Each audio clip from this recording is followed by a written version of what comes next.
Hi, hi. Finally, I'm streamed, yeah. Okay.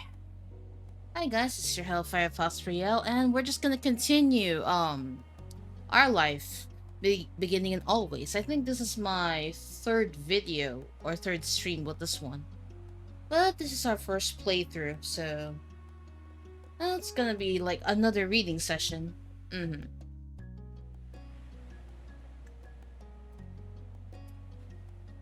Anyways, yes. Let's gonna... Let's gonna... Why am I stuttering first thing on stream? Let's continue.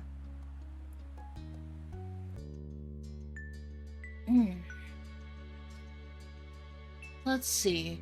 So indifferent is out of the option now. But yeah, we actually finished the first stage, which is childhood. Now it's in between. I wonder if we should go for fond or crush. Oh, right, you guys can't see it. Hold on.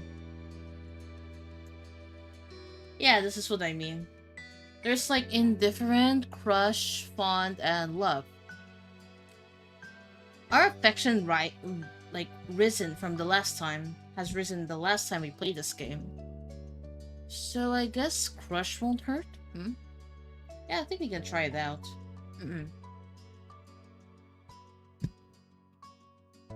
So I wonder if I should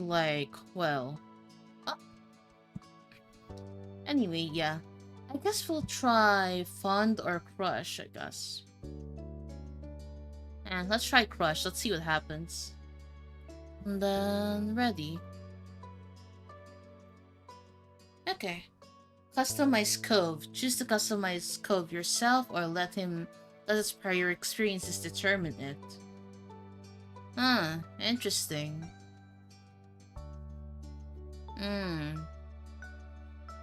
Alrighty. I mean, that doesn't hurt, I'm sure. So appearance. Oh! You know, he looks better like this. He looks way better in this look without the glasses. Let's see. So he actually has like other hair stuff going on, I see. Alright. Now let me just put my phone away. So for hair... Oh, there's two. Yeah, I prefer this. Then glasses... I guess without glasses should be great, like... I prefer him without it. Then shirt... I guess the red one, yeah. Then the pants. I guess this one.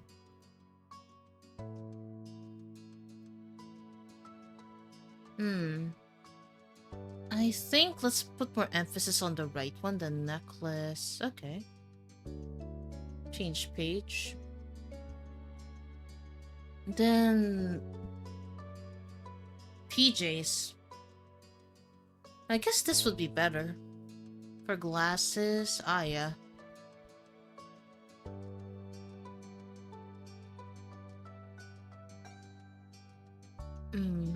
I've seen him in green for who knows how long, so this one would do. And then... Cove Crater jacket. Now that looks really annoying. I'll just go with black, and glasses should be... Okay.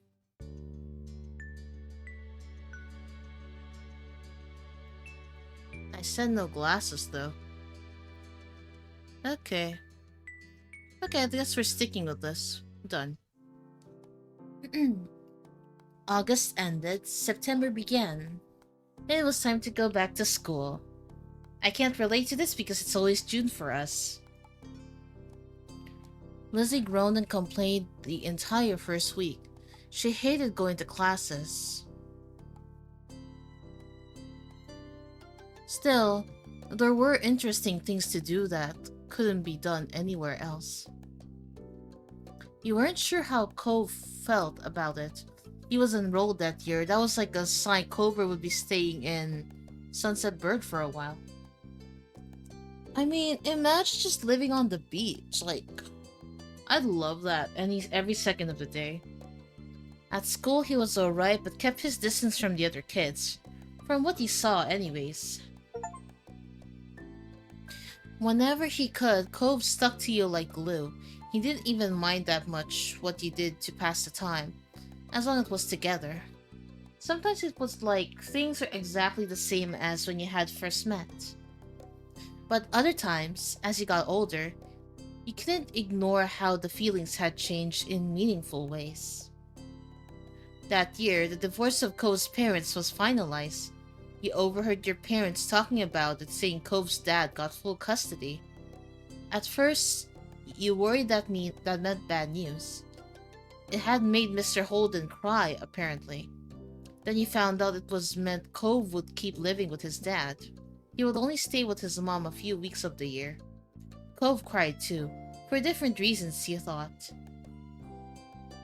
It all seemed like Cove and his dad might move again, but Mr. Holden decided to stay after all. Mom asked him about it once. He said he didn't want to uproot Cove's life a second time. Mr. Holden tried to get Cove to like Sunset Bird more. He kept encouraging his son to go out and see the place. Sometimes Mr. Holden volunteered you to spend time with Cove. Yes. It's literally like the babysitting duty. He seemed very confident that it was an effective strategy. Cove never talked to anyone about what happened with his parents and withdrew whenever it was brought up. It was hard for him, yet nobody knew how to help. Eventually, Cove stopped crying on his own. He couldn't understand what he had changed. But you hoped that you could help him feel better. Still, even without the tears, he looked sad. Maybe one day he could say out loud what he felt inside. After that, it felt like things had gone back to normal, except what was normal didn't stay the same. Huh. I wonder what normal are we talking? Years passed and suddenly you were in middle school. You weren't a kid anymore. You were 13 years old. That officially made you a teen. Even if your sister didn't agree. Please, Lizzie. The toys and crayons that used to litter every free space in your room had been packed away somewhere, replaced by new hobbies. There were other changes too. And how's it going, everybody? Cove's cast got taken off. It was weird to see him without it initially. Underneath the pink plaster ended up being a long, thin scar that snaked across his forearm. Cove's chest puffed out in pride when someone drew attention to it. He also went through a major growth spurt. He was the tallest student in his class for 2 years in a row. Cove will probably hold that spot again next time. In class, people knew him for more than just being tall. He also stood out because of how well he did in gym and other athletic situations. Over the years, he began opening up more too. You saw him talking amicably with other kids or neighbors from time to time. And the only kid that came to visit the neighborhood when you were little, Shiloh, well, he was gone. He and his mom moved back south because of her work, just 1 year after Cove came to Sunset Bird. It had been really upsetting when he left. Lizzie was inconsolable for weeks. But nobody talked about Shiloh anymore. It was a long time ago. You learned some heartbreaking things became less sad the further away they were, even if they had never gotten any better. The feeling of some of peeps moving away. That was sad in its own way.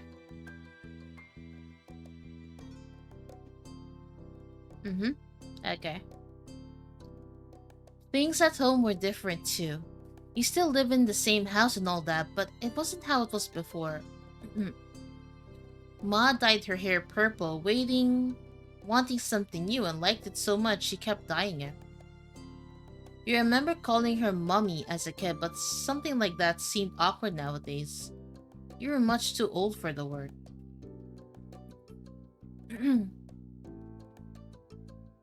Lizzie felt too mature for her nickname too. She insisted on everyone calling her Elizabeth, so you did. Your mom soon gave her permission to go to places other than the playground and shopping street, which she took advantage of. You rarely saw her around the old neighborhood. In fact, she hardly spent time with you the way she did before. Oh. Elizabeth instead associated more and more with girls from school who were her own age. Makes sense. Maybe the difference between 13 and 15 was greater than the difference between 8 and 10. You started befriending new people yourself, like Derek Suarez. He didn't live in the same neighborhood. He didn't live in the neighborhood or go to the same school.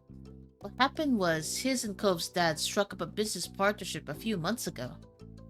Since then, Derek would pop up in the area now and then. It seemed Mr. Suarez was happy to let Derek tag along to his work, if Derek had the time for it. There's like a lot of text. Without a doubt, everyone and everything around you had changed in small and big ways. You had to. As time went by, though, it was easy to settle into this new normal. Then before you knew it, school was over, and summer vacation had come again. It was the first day of summer vacation. The sun was as hot as ever, but you were inside and away from its harsh rays. To be more specific, you were... Yeah, I want to sleep in. It was hot, but you still had the blanket up over your head to block out the sun. You didn't want it intruding on your lazy morning. And I like my new bedroom, though. Unfortunately, you hadn't prepared for an intrusion. From beneath the blanket, you heard the door creak open. You're still sleeping? Wow, get up. Morning. Morning, now get up. I will come over there. So much for a lazy morning. Also, damn. Elizabeth looks a lot better. Not gonna lie. Your special boy is at the door like he always is now. He brought up some happy summer gift from Mr. Holden. Mom wants you to take it from him. Say thanks or whatever. You did not like the way she called him your special boy, but you knew by now that saying so wouldn't stop her. So calm down already. Theater.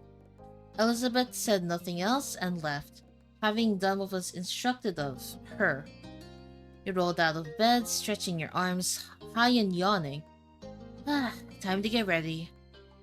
You sat yourself in front of the mirror in the far corner of your room. Your reflection went over the whole length of the mirror. You're pretty tall. Cove tended to be the only person around who was even taller, at least among teens your own age. I like my height though. It suits you well in your mind. Then you put the finishing touches on your outfit while ruminating on the situation. Careless as they had been, Elizabeth's words piqued your curiosity. You planned on going over to see what Cove was up to today, so this worked in your favor. Yeah, I wonder how he is. It was when you spotted your reflection that you realized you were smiling wide. You were looking forward to seeing him.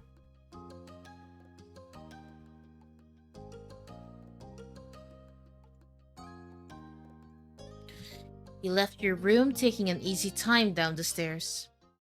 Ah.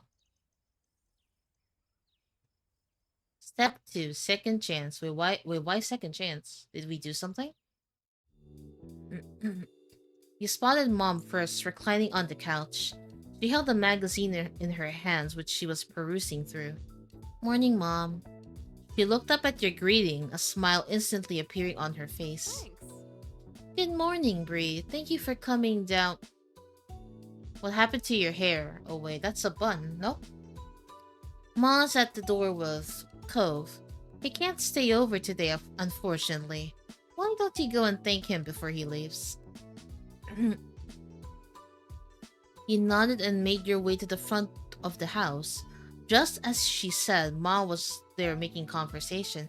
She must have heard you because she looked over her shoulder. Oh.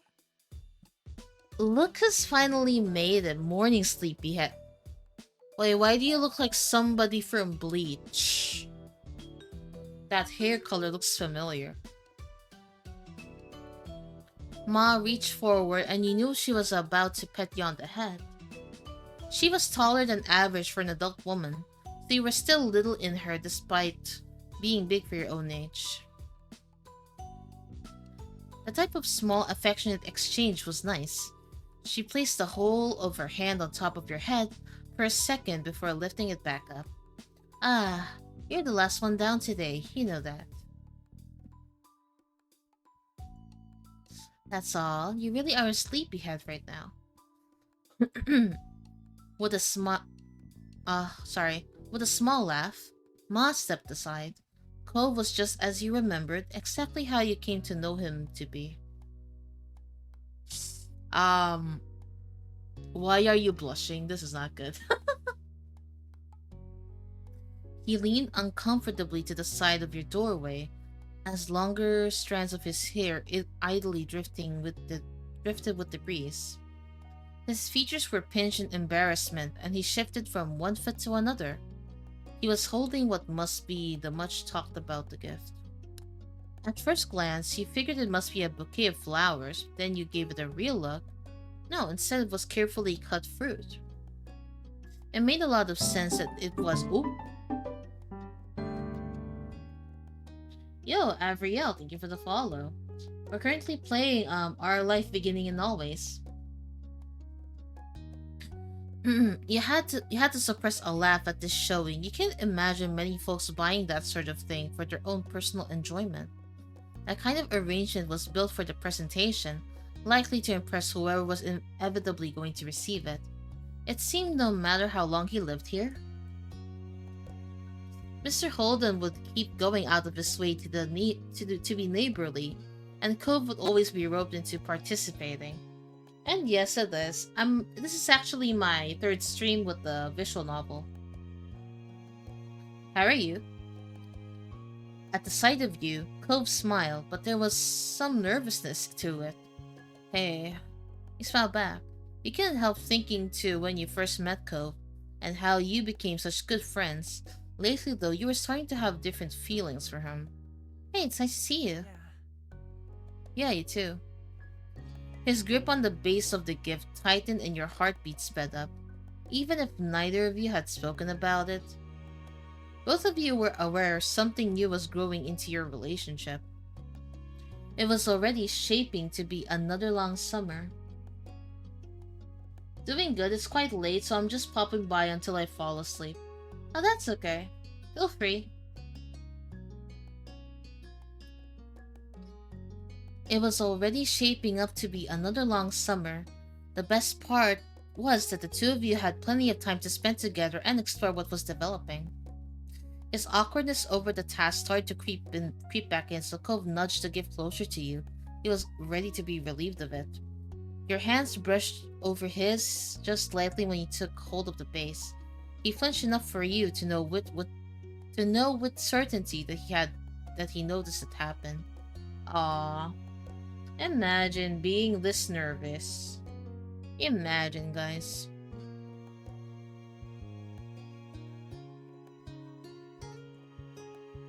Also, how's everyone doing? And yeah, let me just put this one over here.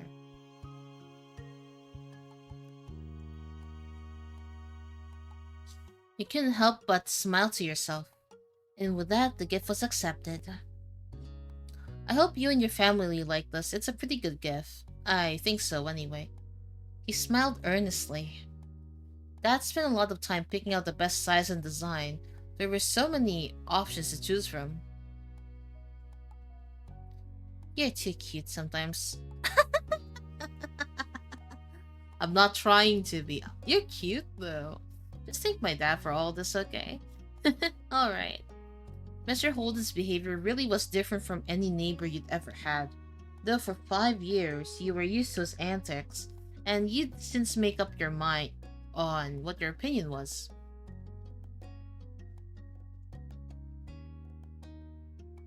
He was nice.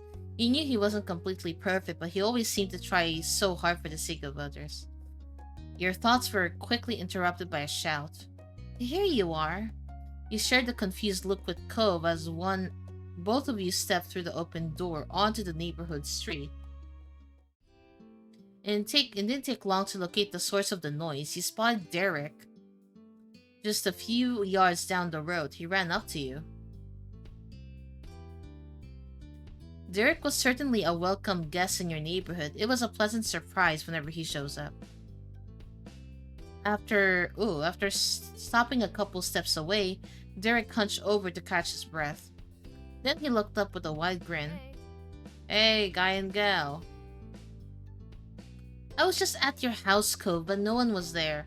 Should have figured you'd be a breeze place. Do you ever spend time in your own home, or are you always just there? Derek laughed at his own joke. He either didn't notice that it embarrassed Cove, or the embarrassment was what he was actually laughing at. Derek turned to you. He was going to say more when his eyes widened and he gasped. What's that? You followed his gaze, unsure. Then you realized what he meant. You were still holding Mr. Holden's gift. It's kind of like a bouquet of flowers but made out of fruit. Nice, can I have some?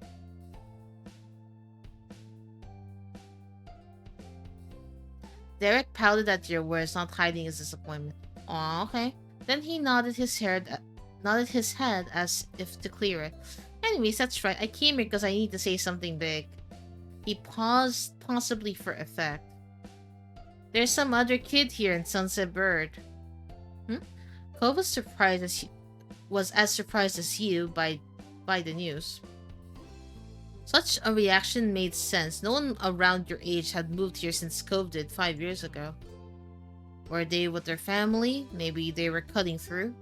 Nuh-uh, the new kid was all by himself, just walking. Did you talk to him? Yep, I came to report the sighting right away. The kid had green hair, glasses, was pretty small, and seemed really upset about something. I hope he didn't leave.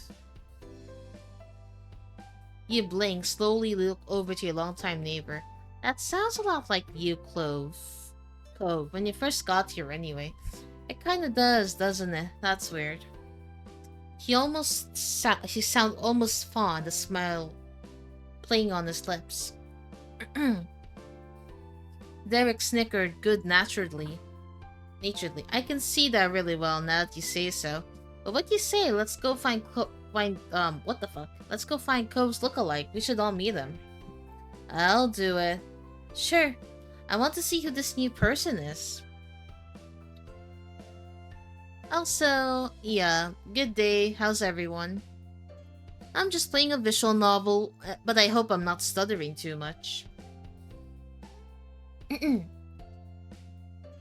Derek grinned, then he pointed down the street the way he came. Last I saw him, the mystery visitor was going this direction. Nothing else needed to be said. The three of you were off with Derek leading the way. Derek brought you to the beach, and as a trio, you made your way down the shore to the old playground. So let me just do this, okay? You walked the familiar path in a comfortable silence. Oh, this has not changed. While you were almost there, you spotted the kid in question. His bright colors almost shone like a beacon beneath the rays of the sun. He scuffled around, kicking up the sand as he paced. It was true, he certainly seemed upset, but you didn't think he was sad like you had originally pictured. No, with his erratic movements and scrunch-up expression, he came off angry. You started to have doubts about this expedition. Maybe it'd be better if you left him alone and left him sort himself out. Derek didn't feel the same.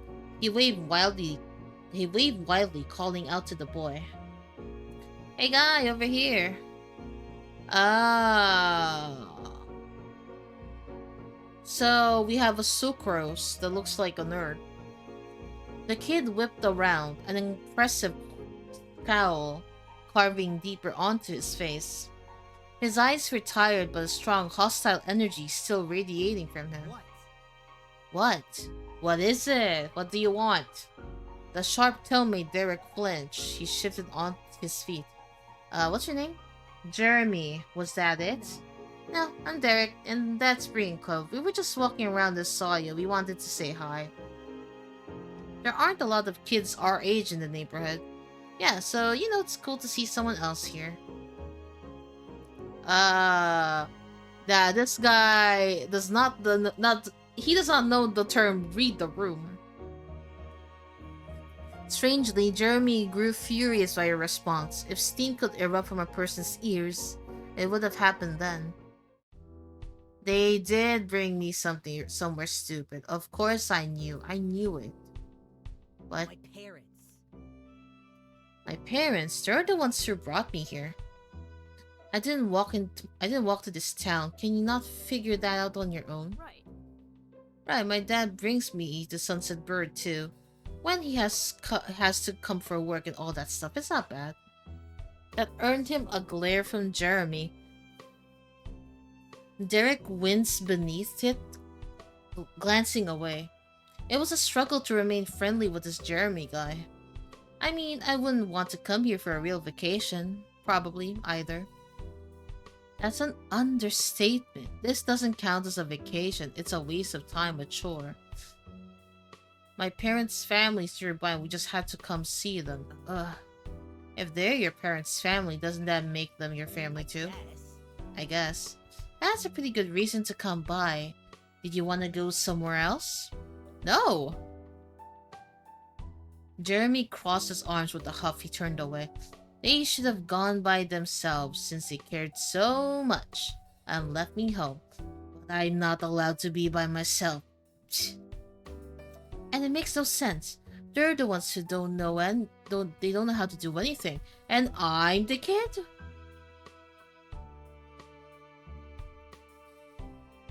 As if that does anything. You turn to Cove, lowering your voice. The two of you aren't that similar, after all. Jeremy must have had good hearing, though, because he caught the private exchange and scoffed. Stupid. Of course we're not similar. My eyebrows aren't stupid. Yeah, true. Cove's cheeks flushed crimson at the insult. She couldn't be sure if it was out of embarrassment or anger. Maybe both. Come on. Wait a minute. Oh, hi Drew. How's you? Also, let's choose. How can you say that when you got the bowl cut? How are you?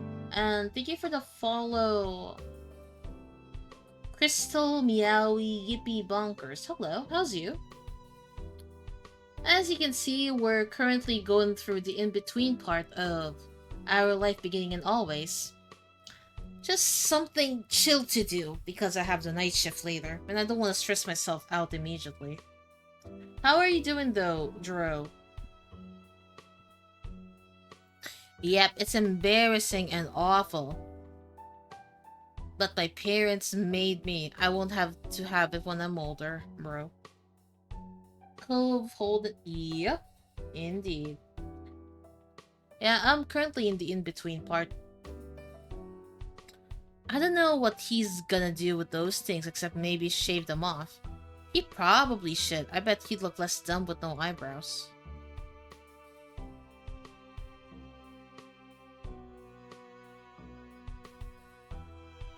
How's my favorite Filipino? Grinding. Grinding, playing games, chilling, streaming, all that. It's been good.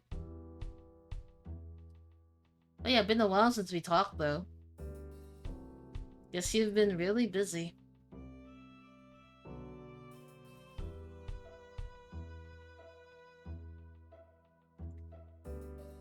Cove gave you a watery look in exchange for the silent support. Trying to talk to the rude boy clearly wasn't going to go anywhere. Wow, what is wrong with you? We're moving states in 3 days. Yo, which one? I mean, you can send it on my DMs though. But damn, that's a lot of preparation, isn't it? Instead of taking offense, Jeremy only parroted Derek's words in a nasally voice. Wow, what is wrong with you? Wow, what is wrong with you? This is dumb. Like, I can't imagine myself moving out because I have so much stuff to pack. But kudos to you though. Jeremy stuck out his tongue and sulked away, throwing more sand everywhere as he went. You watched him go, hunch over until he became a speck in your vision. Damn. Silence reigned in his wake. The three of you tried to process what just happened. I can't believe it. What a mean kid. Derek wasn't kidding, and by the sound of those earlier complaints, the new boy Jeremy was going to be in the area for at least a little while this summer. Derek sighed in dismay, plopping onto the ground. He followed, and Cove did too shortly after. There wasn't much else to do. This sucks. All I need is a computer and something that resembles a bed. I'll sleep in the grass. So you're like you're Minecraft Steve then. This sucks. I was hoping we could meet someone fun, hang out maybe. He shook his head. After a moment, he slowly turned to you with a hopeful expression. But you know what would really improve the day? What? He didn't respond and said he used a hand to point right at the fruit arrangement that you were still holding. He completely forgotten about it during the mini-drama that unfolded. He had gotten used to its weight. Glancing over to Cove, you noticed that he was eyeing the fruit. He must want some too. Why not? Let's eat. Derek perked up immediately at your words. He reached out for a skewer, hesitating slightly once he was inches away. Hi, Yellow Flash. Love, girl. I am Steve, literally. You sure? You nodded. With an eager grin, he plucked out a few prime rosa fruit. Cove grabbed one of himself after him. Only you were without a skewer of your own, bro. Pineapple. A pineapple was cut to look like a flower. It was the obvious first choice.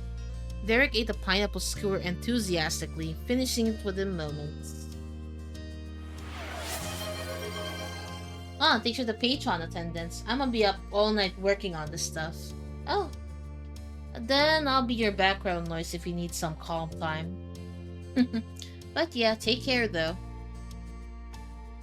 This is amazing. It's not different than any other normal fruit. It's kinda worse. They have been out in the open with their skins off for a while. Yeesh. Hey, you two remember the Land Before Time. That fruit thing makes me think of it. The dinosaurs all liked the leaves that were shaped like stars. Oh, that is a very long cartoon. 3 stars. Yeah, chomping leaves look so delicious when they eat it. And there was that scene with the pretty trees and all the dinosaurs came in and picked everything off them till there was nothing. That's us right now. Awesome.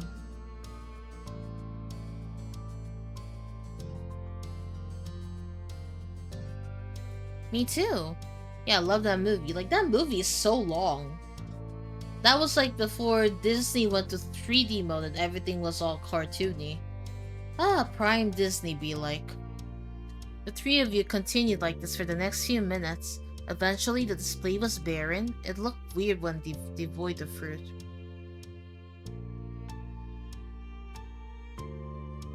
Derek was right. It was so good you were already brightening up from the earlier drama. Hey, Bree. Yeah? That was pretty cool what you said back at that guy. Oh, those eyes. Don't look at me like that, bro. Oh, thanks. I was just saying what I thought. Derek chimed in while in high spirits. Yeah, you totally own them. I don't know what his parents say, but it's good at least somebody's around to tell him what's what. And yeah, let me stretch.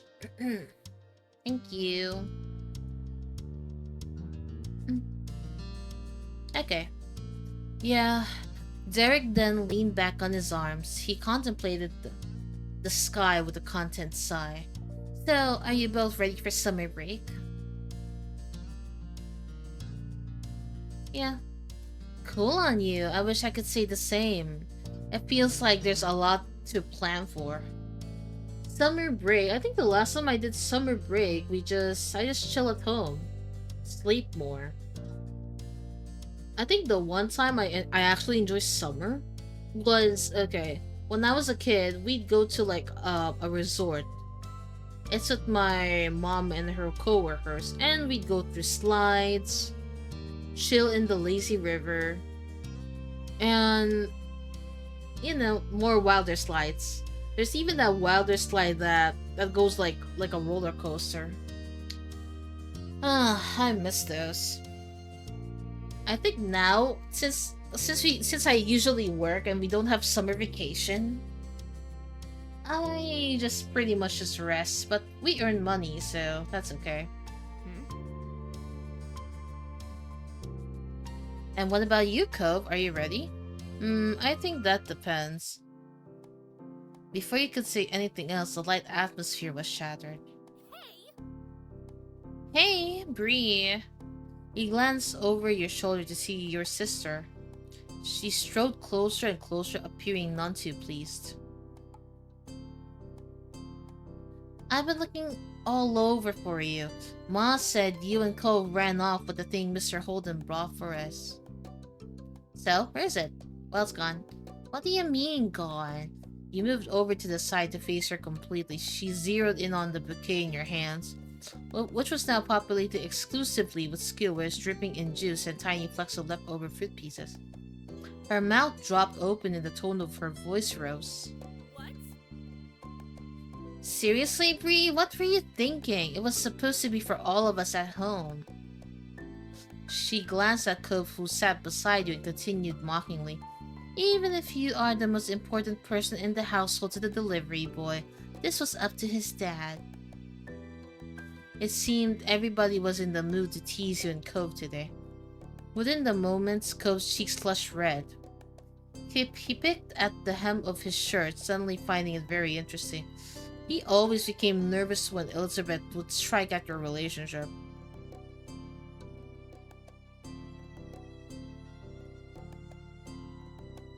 Elizabeth narrowed her eyes, not at all placid. Oh no, I think I hear the mean kid coming back. We better get out of here. Huh? What? What kid? I don't see anyone. Derek didn't bother explaining. He just launched to his feet and run. Cove hopped up too, gladly taking the opportunity to exit the situation. He followed after Derek, but he sent a look to you from over his shoulder. You turned to watch Elizabeth. She stared back, brow raised. Not gonna lie, she went from brat to surprisingly mature. Oh, hold on. I like that though. She looks really pretty like this, let's be honest. And for the people that are watching, how are you guys? You didn't make a break for it, instead you carefully got out of the sand, bouquet still in hand. Once you straightened up, Elizabeth smiled affectionately over at you. Come on, fugitive. You nodded and gazed at the empty bouquet. How would you explain what happened? You know, you could tell them those boys ate it all. They bailed, so they don't get to tell the story. Moms would never need to find out. Are you serious? She bumped on your shoulder, winking cheekily. What else is family for? You laughed together, making your way home side by side. Aww. She looks better like this, unlike her 10-year-old self. When you and Elizabeth had returned earlier with the empty bouquet, Mom was bummed she didn't get anything. Ma consoled her with a promise to make her a fruit flower of her own later. Elizabeth said nothing about how it came to be empty, and the event was dropped without question. You think they were just happy you and your sister seemed to be in good moods. That was a while ago now. Later that night, you found yourself seated near the kitchen counter. Your fingers drummed on the surface as you waited. Your gaze trained on the phone. You were waiting on the call tonight. Mogu Moyu, I sensed something in your art channel. I hope you like it. Oh? Okay, let me see. I'll pull up my phone.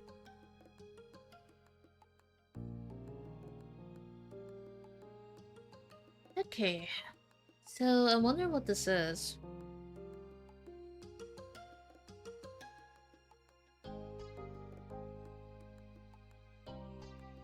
Wait. Is that me with my new outfit? Yo. Dude, I love this. Damn. Yeah, I'm saving this in my arts folder. I don't know, stalk your Twitter just to find references. Yeah, I think I should put like a reference for my outfits. But damn, he actually mixed it with the old hair. Cause my current hair is actually like a bit more shorter than this, but hey, I like it. Thank you. It made my mood better. I like it, love it.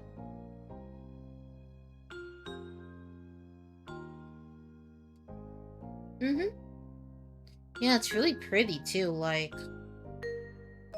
the details. Yeah, I'm looking at it for another few more seconds. Pretty. Speaking of that, how have you been though, Mogu? How are you?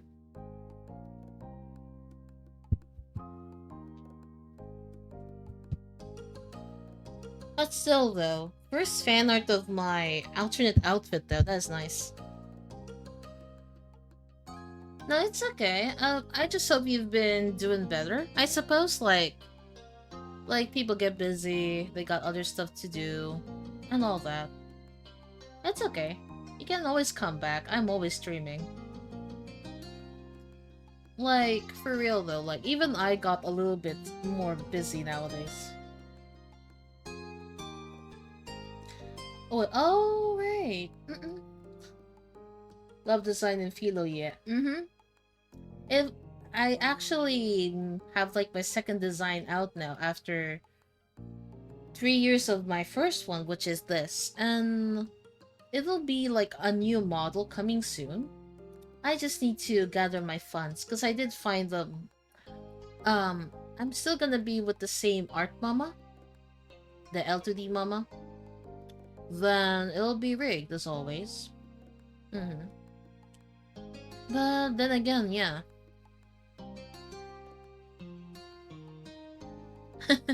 Will do. I'm already in talks with my L2D mom about it.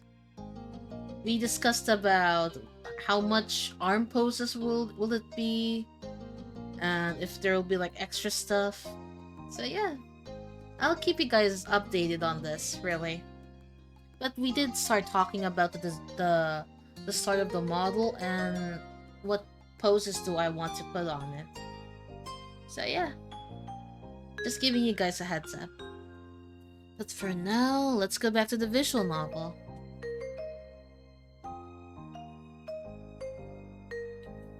Your uncle, aunt, and Lee used to live many hours away. Your families only saw each other a few times a year for big occasions. I got back to the shadows. Alright, I'll see you soon, Mogu. Do take care. And I'm just checking my mix setup. But yeah, thank you for the fan art. I appreciate it. A while back, though they'd moved and were closer to you than ever before, you now hung out regularly. With school being out, you're positive she's gonna wanna come over a lot. The two of you were the same age and got along well. Hi, Spicy Lemon. How's you? She used to be really fond of Elizabeth too. But now that your sister had become allergic to interacting with her own family, it tended to be just you and Lee who spent time together. She was your only friend who was a girl. You weren't all that close with any other girls your age. They all just, but I have more guy friends. They just all happen to not be girls. Then the shrill ringtone announced an incoming call. You jumped before grabbing the receiver and pressing it to your ear.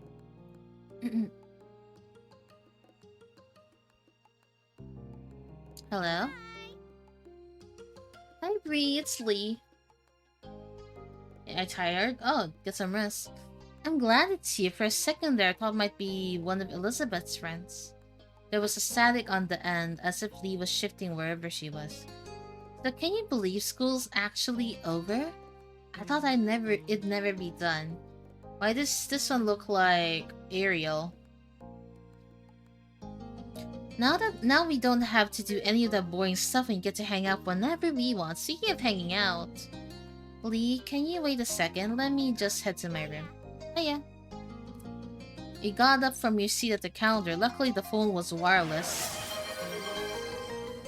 Oh, thank you for the attendance. Luckily the phone was wireless, so you didn't have to worry about any cords tying you down. Your mom's had a rule about not moving the phone unless a call was in progress. Which is why you've been sat by its cradle waiting for Lee to call. It was nice to keep everything in its proper place. But now that Lee had called, it was okay for you to go upstairs to your bedroom and talk to her. You made your way upstairs smiling. After you had arrived, you shut the bedroom door firmly behind you. You took a seat on your bed. Alright, I'm here.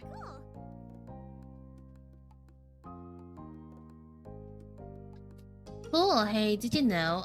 The girl down the street from me has her own phone now. A cell phone. She doesn't have to wait for someone else to stop using it or anything. Wow, really? The thought of someone having a phone that was all their own seemed unbelievable to you. Welcome to the 21st century. Right, I wish I had one too, but my parents said I couldn't get my own phone until I'm more grown up.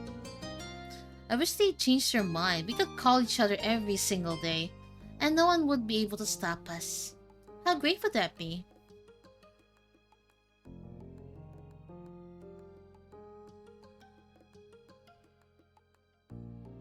Really great. We could even stay up late talking about whatever we want. Lee sighed thoughtfully into the receiver. At least they said I could have it someday. I can't wait. I bet I'm not gonna get one until I'm all the way in college. Squeezing the phone between your shoulder and ear, you puffed up your pillows and you made yourself more comfortable. It was strange to think of a time where normal school would be over and you'd have to choose whether or not to go to college. School was such a big part of your life right now.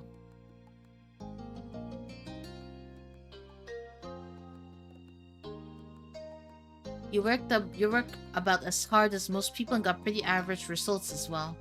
You guess that was reasonable enough.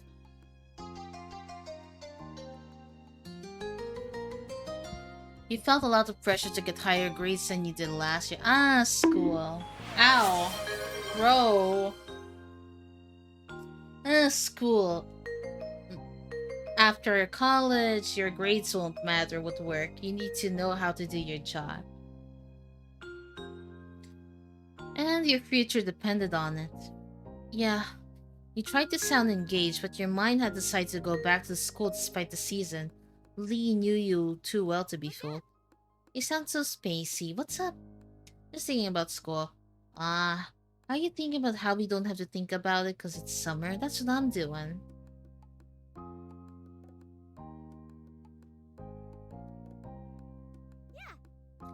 Everyone in class would sign it, maybe some of the teachers too. Then I guess school isn't all the way bad. You can do some things there, you can just do more when school's out. There are all sorts of sports stuff during gym. Ah yeah, it can be fun sometimes. If I didn't go to school, I'd never meet anybody new. No one really comes here. Uh-huh. I just wish everyone did okay with how they taught the things, not just some people. Me too. Me too. The cafeteria lunches is... what? The cafeteria lunch at my school could be better than they had any right to be. Luckily, mine's boring. School lunches. I think the last time I had like a school lunch, I guess college was okay. High school seemed pretty mid. I think the best one was the hospital cafeteria. Like, I've been eating like when I'm eating at the hospital cafeteria, I feel like I'm actually like eating a balanced diet. Like almost all of the food that they got there, like the main dish, is always accompanied by vegetables. Then you can order some sides. Like my sides would mostly be like a like rolled vegetables, usually bean sprouts, a bean sprout spring roll, and then some boiled eggs. Except there's this little side called tea eggs. Okay, tea eggs is basically hard boiled eggs that are also being boiled with black tea.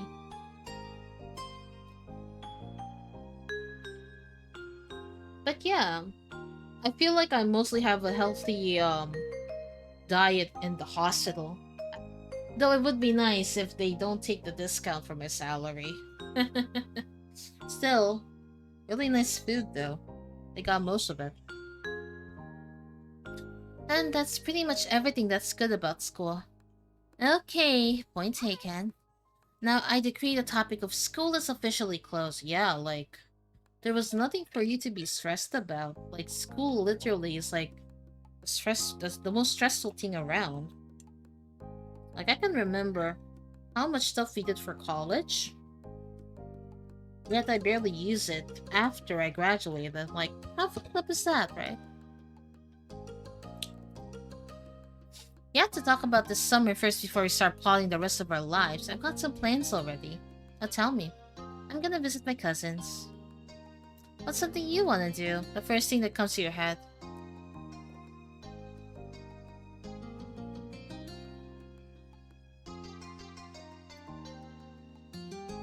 Well, I need to do that too. You lean back in your bed, settling in as you continue chatting with your friend. Even though it had been a long time since you saw her and you'd be seeing her soon, you found plenty to talk about. For one, the events of the day, you sat up straighter. I was with Cove and Derek today, and we met a new kid. Like, in your neighborhood? His parents are visiting family, so it sounds like he'll be around for a little while. I don't know how long. What was he like? Mean. He kept snapping when we were all trying to do was talk to him. He just kept being rude to everyone. But especially Cove was awful. I don't think I want to meet him. You want the boy to stay away before even meeting him. That's an unexpected twist. Your cousin was pretty popular with the boys who knew her. She seemed happy enough to have them around until they started to annoy her. Hey, who are you to talk? You give practically all your attention to boys. Or maybe just one boy. I see how much you like Cove. You got me. Even though she can see you shook your head at her, grinning to yourself. Why are you cock-blocking my time? There was a stomping noise approaching your room, heralding the arrival of your irritated older sister. She flung the door open, a frown etched on your face. The little adventure from earlier hadn't gotten to you any goodwill this time, it seemed. Come on. How long are you going to hog the phone? Glancing at your watch, you realized that your quick call had gone up to much longer than anticipated. Elizabeth held out her hand, the other one lodged on her hip. She noticed the realization on your face. Time's up. Bye. Okay, see you. Okay, see, tell Elizabeth and your moms I said hi to. You barely pressed the end call button when Elizabeth whisked the handset out from your fingers and began dialing someone new as she strode out of the room. Your mom's voice called from downstairs. Hey, has anyone seen the phone? I'm using it. Bruh. That was one way to end your first day of the summer. Damn, I remember phones actually being a thing. Like, I remember talking to like a friend all the time when we're using like the landline phone. And my dad would tell me to not use it because electric bill or phone bill. Now I use the internet and I barely use those things. And there was just no point of it, honestly. Okay. Sometime later, it had gotten dark outside and you laid in bed, wide awake. Your window rattled all of a sudden, startling you badly. You flinched, staring over at it with furrowed brows. From your vantage point, you saw the only moon. It was only the moon and open sky. You were. What had caused that noise? Cocking your head, you sat up and moved closer to the window. You wanted to get the bottom of this. To your utter shock, her gaze was met by a pair of familiar blue ocean eyes. Oh? You squinted. Yep, Cove was right outside your window. Your house was very angular and some parts stuck out further than others, but theoretically it wouldn't be hard to climb around on. Still, just because somebody could didn't mean you could expect it to ever happen. To his credit, Cove was doing fine. His feet were braced against a section of the wall that jutted out, his arms flexing with the effort to keep him upright. He easily lifted a hand and waved to you from the other side of the glass. Hurriedly opened the window. Wait, hold on. Wait. Huh? I don't remember you guys being this close. What the fuck? Is it one of these... Your parents are so strict that your boyfriend has to come to the window? Is it one of these things? Been a while since I've seen this tactic. Cove climbed over the ledge, releasing a breath once he was safely inside. Hi, Bree. That kind of made me cringe for a second.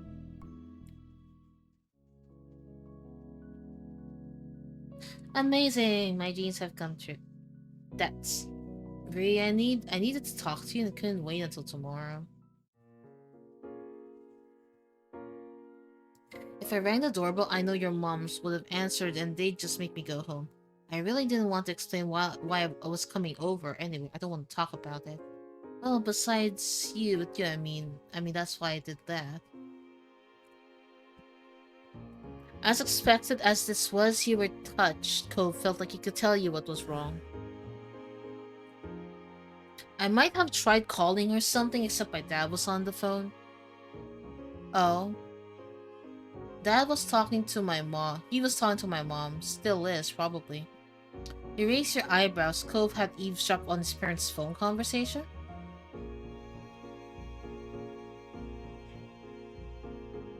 There were other things to talk about.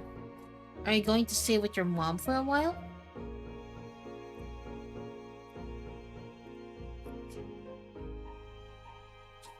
Every year, Cove was sent off to live with his mom for a few weeks. When it happened varied. Sometimes he would go during winter break, but usually he went during summer. Even though it was hard news when he found out he was leaving and you missed seeing him those weeks, he understood. To your surprise, however, he shook his head. That's what I thought too, but no, that's not what they were saying. My dad asked my mom not to have me leave this year. He said she could come stay with us here. Oh. Couldn't help but stare at Cove. There was a complicated mix of expressions on his face. What did your mom say? She told him she'd come. I knew she is coming soon before school starts. Oh. You had heard Cove talk about his mom a lot over the years. He'd tell you about past memories or what happened while he was visiting her. Still, it was one thing to hear about someone and another to actually meet them. Very soon you were going to see Cove's mom in person. You were taken aback by the news, so you could only imagine how Cove felt. You looked over at him. Hmm? Huh? Oh, wrong button. Who followed? Oh! Vane, thank you for the follow. Salutations. Salutations to you too, buddy. How have you been? We're just reading Our Life Beginning and Always. How's you? I come bearing news. Oh? What you got for me?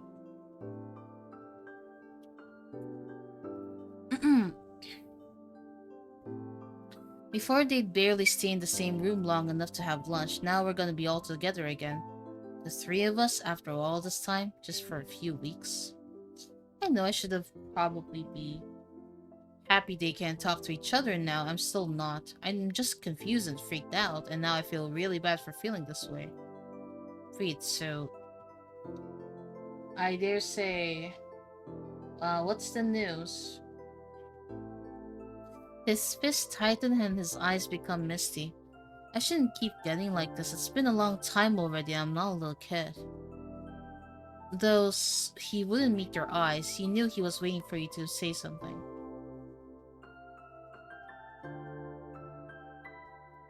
Rye bread is superior in every way to Italian herbs and cheese. Mods have it me. But that sounds delicious though. That sounds delicious though. I don't think the mods don't like that. There's nothing wrong with feeling bad. That is hard to deal with. The tense line of Cove's shoulders eased. Thanks, that makes me feel a little better. Like I'm not freaking out for no reason. A momentary silence fell over the two of you. And Vane, you're fine. I mean, I haven't tried rye bread, but I'm not a picky person, so I might enjoy both of them at once. You marvel at how this day started. You had woken up eager for summer vacation, but now things seemed so crazy.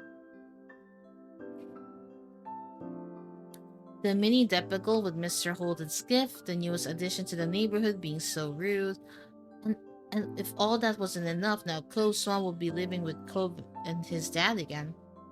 Your whole life was kind of like it seemed complicated and hard and different. Why couldn't things just get better with time? Oh. Well, I guess you're in a different stream, I guess. We're not... I don't see the problem with rye bread. I haven't even tried that rye bread, but that sounds really... really tastes good, I guess. Like, for real, though. Nothing wrong with it. And you did say Italian herbs and cheese. Put spinach on cream cheese on a pizza. Find out. Bree? The sound of your name said quietly pulled you from your thoughts. Cove gazed at you, concerned. Are you okay? Yes, I'm okay, but holy shit. You had to... I wish you just went to the front door, but the window seemed a little daring.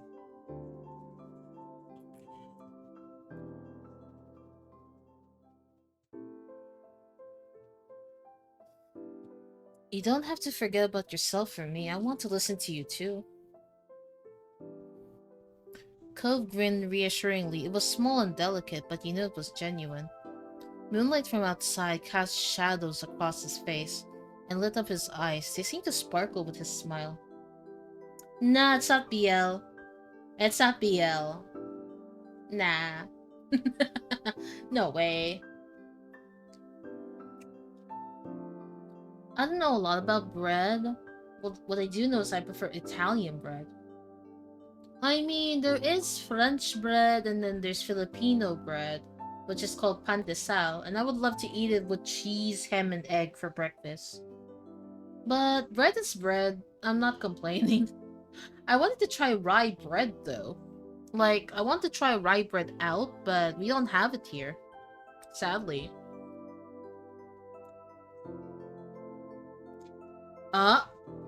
Wait. Wait, are you Filipino perhaps? Just that one look brightened your mood somewhat. You know, I think I don't want to talk about any more of this. Mina lang. Yep, you're Filipino. Deliver me some pandesal, please. Bigyan mo ko ng pandesal ngayon na. Ngayon na. He looked away, his lips thinning into a line and rubbed at his arms. But I kinda don't want to go back home either. Could I stay a little longer just doing something else?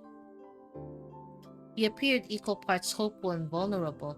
How could you possibly turn him away?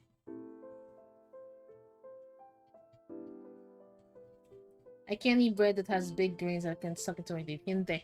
Ah, you meanie. Give me bread. You meanie. You can stay tonight, but we shouldn't make a habit of this. I wouldn't want us to get in trouble over it.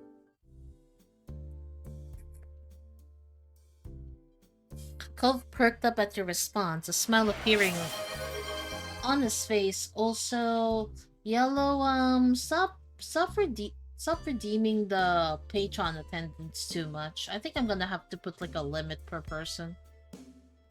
Cause that's like a lot though, can you not? I'm not, bro.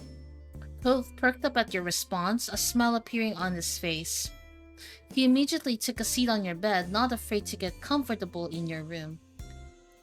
You felt a little better at the sight somehow. You still had a lot of worries, but you were glad he was here.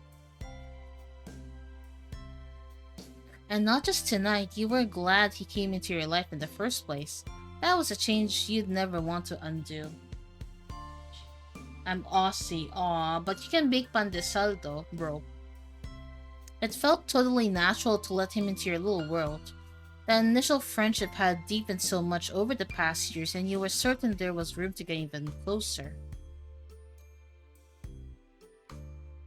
You joined Cove on your bed, taking a seat across from him.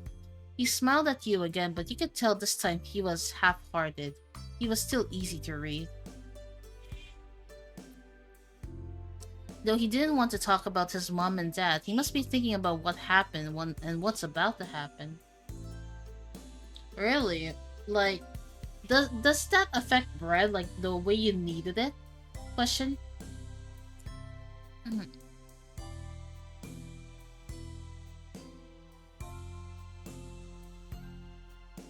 You moved closer and wrapped your arms around them. It wasn't much, but you hoped the contact helped even a little. Cove froze up, startled. After a moment, his arms came up and he returned your hug.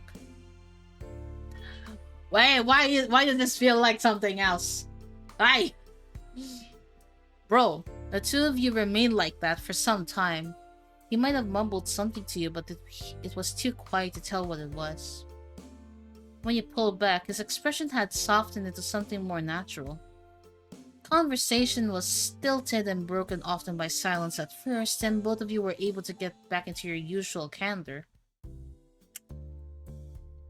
As your secret hangout session stretched on, you thought that you truly wanted to keep having moments like this with them. You hoped the day would never come when life decided the two of you would have to part ways, and you knew Cove felt the same. You opened your tired eyes, groaning as he adjusted to the bright light that was streaming through your window and warming your preachy skin. With a loud yawn, you rolled away from the sunlight and blinking a couple of times, clearly to sleep from your eyes, before realizing with a start that it was actually morning. You can't remember even falling asleep. Cove had crept through your window during the night, and the two of you spent time together, trying not to wake your parents. You must have fallen asleep while you were hanging out, but you couldn't put a finger on how exactly when. You wondered how late Cove had stayed before heading home. You rubbed your face and yawned again, contemplating whether you should get out of bed and get ready for the day, or stay snuggled up for a little while longer.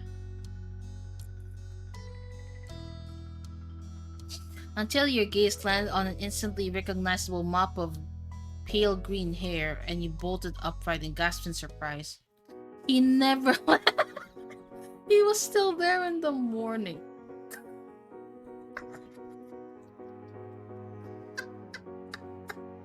I thought he left. He had fallen asleep while you were sitting on the ground, and precariously leaning his head onto the side of your mattress. With your left, Cole's eyes snapped open and his head slipped from its source of support. He didn't stop going down until he smacked right into the floor with a crack. You clamped the hand over your mouth and looked down on him with wide eyes curled up where he had landed rather ungracefully. Oh. Cove nodded in understanding, making a gesture with his hand that his lips are sealed. If either of your moms found that Cove had slept here last night, the two of you would be in big trouble. Cove blinked at you a couple of times, his eyes growing in panic as some thought that only he could hear settled in his mind. Oh my god, I fell asleep. You weren't exactly sure what to do as you watched Cove pace into your room, looking around frantically. Cove stopped mid-step, and you want to ask what he had been searching for, but you guess he wouldn't know the answer to that himself.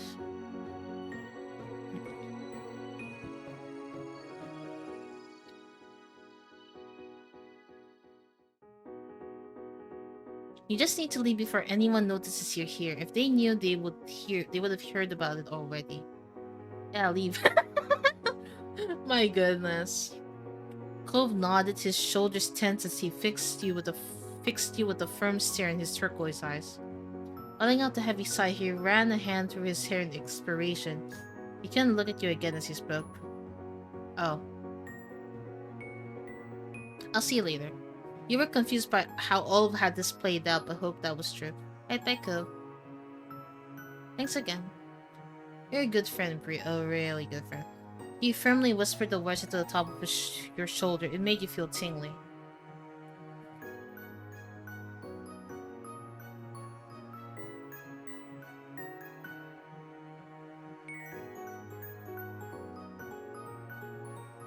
Go, Cove. You've got to get out of here. You weren't sure if he heard you or not, but he kept going along, one foot in front of the other with increasing speed until his form disappeared out of sight. You stuck your head out the window as far as it could go, trying to keep watch. He walked the full length of the ledge before jumping down the top of the garage and lowering himself onto the fence. From there, he finally dropped down to the ground. He ran off towards his house without stopping, disappearing behind the side of another building. Damn. Man, he parkour? Damn. With a little sigh, you reclosed your window, decided there was nothing more you could do. You hopped off your bed and got ready to head downstairs for the day. Yeah. You sure that someone would have come to your room if they had heard anything strange? When you stepped into the living room, Elizabeth was there tapping her finger on the counter. Good morning, Elizabeth. She looked you over immediately, her eyes squinting at the greeting. Why are you being so weird? You haven't even done anything. Your big sister never missed a beat, unfortunately. Your sister offered a tight smile and her lips pursed together even tighter. Free.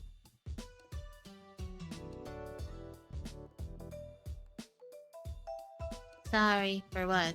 I don't know. She began to smile, thinking whatever you were hiding was bigger than she assumed. Yes, you do tell me. But ultimately, she rolled her eyes, and you weren't sure if you were in trouble or not. You didn't seem to care enough to dig any further. Whatever. And then she walked straight out the front door, letting it slam shut behind her, and you let out a brief sigh. Elizabeth went out most days to hang out with her friends from school around town. Today you were extra glad for it, though you were also grateful she hadn't left the house so any sooner and risked running into Cove. It looks like you're getting away with that. Breakfast was eaten in peace and alone. Is this like a dating sim game? I don't think so. Maybe? But aren't really much, romanceable guys here, I think. No. I guess it's like a slice of life visual novel. And it has 3 parts with his childhood, in between, and adulthood, basically. And I guess based on how it was developing, I guess I may like that dude with the green hair, I guess. But it's not a dating sim. Though it would be interesting if it was a dating sim. They had left you a serving of food from breakfast they made, hash browns, an omelette, fruit salad, there were a few sausage links. Throws cheese at the milady. My follower just died in Skyrim. Also, why are you throwing cheese at me? Wait, I eat cheese. I'll just eat the cheese. Oh, no, sorry, Vane. Wait, Skyrim? Oh, how fun is Skyrim, actually?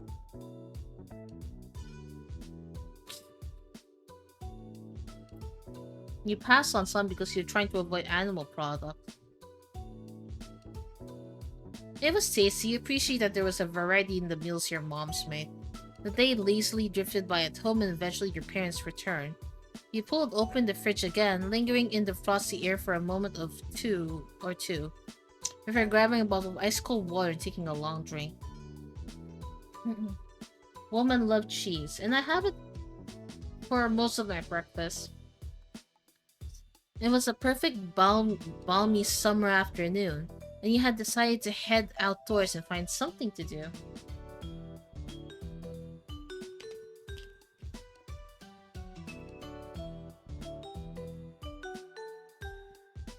What do you mean by vanilla? You hadn't decided what that something was just yet, but you were sure something would pop up to occupy your time.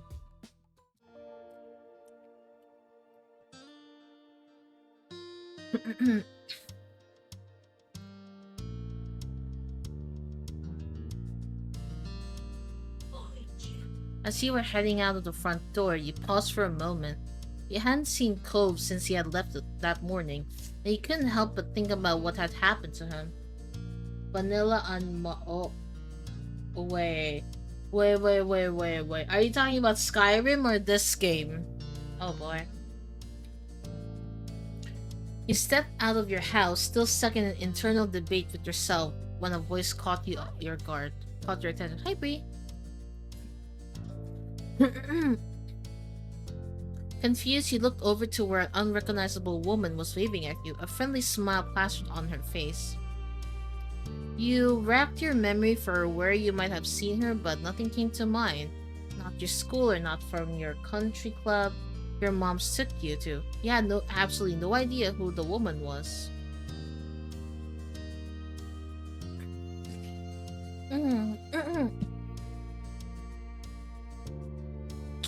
Oh, I'm sorry, was that presumptuous?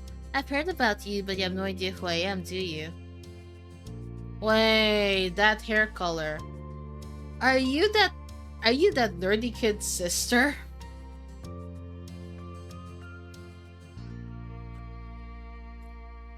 You shook your head and she removed her sunglasses to reveal a sparkly ocean blue eyes. All of a sudden, she seemed a little more familiar. My son lives here and my ex Oh, she's the mom? Cove? This is your mom? Why are the moms so hot? I don't get it. Huh?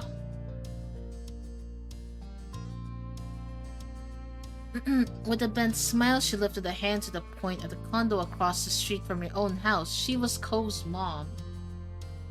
Why are the moms here so hot? I don't get it. Huh? Hot moms in your area be like. You didn't know why you hadn't realized sooner now that you'd gotten a good look at her.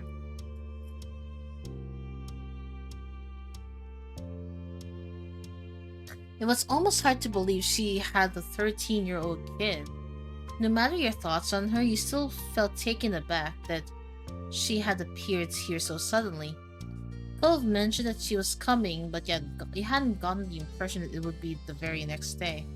She extended the hand again, this time for you to take, and you studied the manicured fingers in front of your face and the assortment of the bracelets that dangled from her wrist.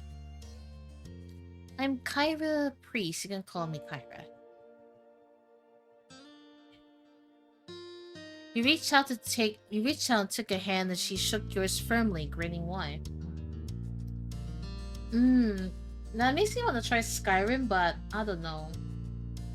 Also, guys, guess what? I can finally blink on my model. Though that means the ears are more apparent now on why I blink. Every time I blink, the ears keep on. Yeah, it's there. It's there. Seriously though, I'm Bree, but you already know that. That I do. Coves mentioned you to me before. It's nice to officially meet you, Bree. Cove talked to you about his mom. He hadn't mentioned how he said things about you to her. Oh, I can't tell you that. I've already said too much. He laughed good-naturedly. Couldn't be happy about that answer though. Oh, thank you for the Patreon attendance. Also, the sound of the door opening and closing caught both your attentions.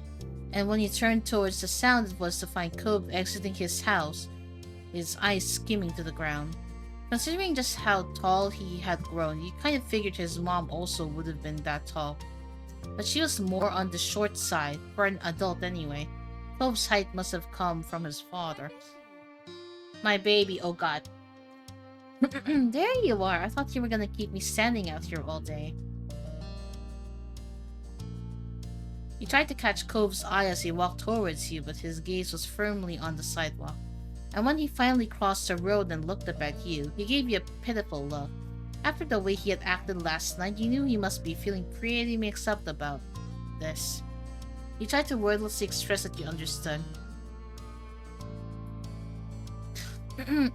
Cove and I are heading into town to grab something to eat while the snore is at work.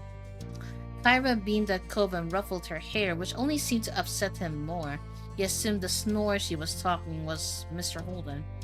Hey, you should come with us, Bree. I'd love to get to know you more. Yeah, you should come. There was a pleading in his tone that he couldn't miss. Of course we'll run by your parents first, responsibility and all that. It'll give me an excuse to meet them, which I need to do at some point. It's important to be neighborly if I'm going to be rooting on the street for the time being. Any Lucy's, let's go. Ah yeah, he's not happy about it. Kyra walked ahead towards your house and you hung back with Cove, who crinkled his nose as he watched her. I'm sorry about her, but I really do want you to come. I don't want it to be just the two of us, not right now. He leaned in closer and whispered while checking around for anyone who might hear. What happened? Did your dad know you were gone? Dad was so focused on Mom showing up that he didn't even notice. I thought when I heard them on the phone last night it was something they were planning for the future. This morning Dad said it was supposed to be a surprise and I guess I was surprised. He's gonna be here all summer. Oh. You were surprised to hear that too. I'll go with you if you really want me to. He smiled, his shoulders relaxed a little in relief. Thanks, that'd be cool. The two of you headed over to where Cove's mom had just knocked over to the front door and stood behind her. Mom answered the door after a minute, her eyebrows lifting in surprise at the group she found in the front door. You realized that, like you, she would have no idea that it was Cove's mom who was hanging with you. However, after blinking at the woman a couple of times and looking between her and Cove, the realization seems to strike on her. Hello there, I'm Pamela. I've seen you've met my kid, Bree, and I'm guessing you've already known Cove for a while. Kyla laughed and you and Cove exchanged a look at your parents' weird sense of humor. I'm Kyra Priest, Cove's mom. Nice to meet you. A head of purple-brown hair caught your eye and as Ma popped up behind Mom, squeezing herself beside her. We have company. I was wondering what that all commotion was. She grinned excitedly at Kyra. The two of them introduced themselves and shook hands. Hello. Hi, Bree. Cove. Cove smiled at Ma shyly and she gestured a hand towards the living room. There's no use hanging around in the doorway. Why don't you come in? I'd love to, but I promised to take my son out to eat, and I wouldn't want to hold you up with a surprise visit. Oh, I understand. You can come to stop by anytime. I'll take you... My voice. I'll take you up on the offer when I can. Count me in. My voice. Anyways. Would you mind too much if Bree went went with Cove and I? My treat. We won't be driving, just a quick stroll down the road. Sure, that sounds nice. I hope you all have fun. You gave your moms a look and they smiled at you so fondly. You were happy they were letting you go. You could tell that Cove really needed the support and you were ready to be there for him. At this point, get married. Marvelous. Expect us back in an hour or two. Also, not gonna lie, why the more I look at the art style, it seemed very familiar. But I can't really tell which one was it. Your parents waved goodbye to the three of you as you backed onto the street. There was that sound of the door closing behind you.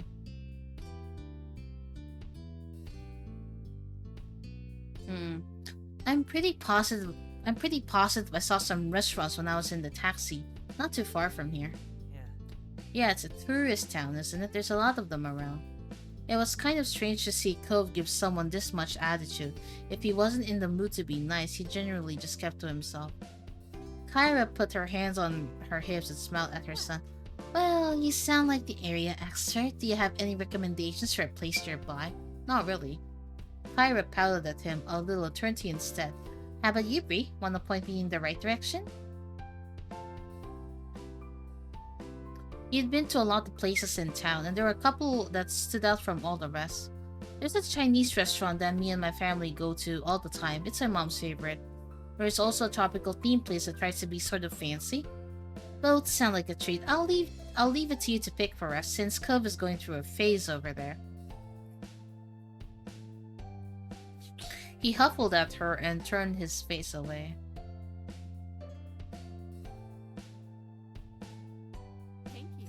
Thank you, Bree. The Chinese restaurant, yes. Will you show us the way? You nodded, taking the lead of your little group as Cove and his mom followed behind you. Together, the three of you left the neighborhood behind. The walk was about 15 minutes, and along the way, Kyra asked a lot of questions about the area. Cove was quiet most of the time, so you ended up answering her instead. Kyra explained that she lived in a large city and she loved how peaceful and relaxing everything seemed in Sunset Bird. The restaurant was busy as usual, but luckily you were shown right at the small table. Kyra lowered herself into the chair while Cove picked one diagonal to her. Not facing her or to the side was awkward. Let's see. To start, what would you all like to drink? I'll get an orange soda. Noted, Bree?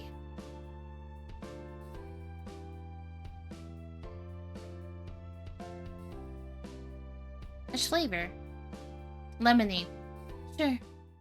Kyra placed the order for your drinks, getting a black hot coffee for herself, and it didn't take long before they were brought to the table and set in front of you. You took a long sip of your drink as you looked around the restaurant.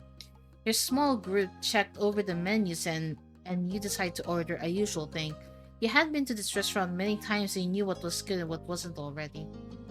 Kyra and Cove didn't need any encouragement from this. They were totally focused on the information in front of them. Soon the meals too were ordered and the menus had been taken away. He glanced at the table service, waiting to figure out what to say. Cove sunk back further into his seat and avoided eye contact. He started to twiddle his thumbs, which, while acting like all this was perfectly normal.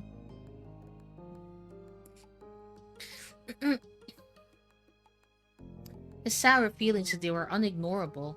Instead of asking more open questions he'd brush off, Kyra had mercy on her son and instead put her focus towards you. It's kinda annoying though. I mean, frustrating in a way, like that is your mom over there, but then again, I can't blame him. So Bree, what's a few things that you're into? There's gotta be something you do for fun, especially now that you're not buried in school assignments.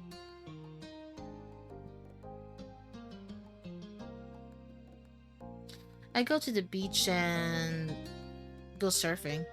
Oh, do you and Cove surf together? Kyra looked at Cove expectantly, who mumbled something non-committally and looked away again.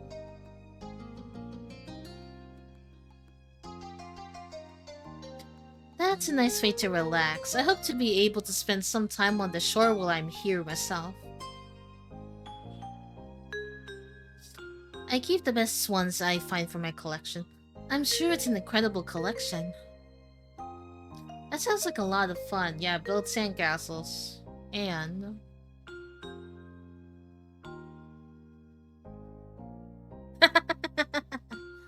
Kyra let out a sudden laugh and Cove gasped beside you. It was a dramatic enough inhale he almost choked on the soda. And I'm really into Cove, feel like. You shrugged at the reaction. It was a truthful answer to the question. Free. Cove whispered at you disapprovingly, obscuring part of his face with a hand, but Kyra only waved him off and encouraged you to go on. We spend time together when we can. I like it. Well, we have something in common. Kyra smiled at Cove, who didn't look too impressed by either of you at that moment.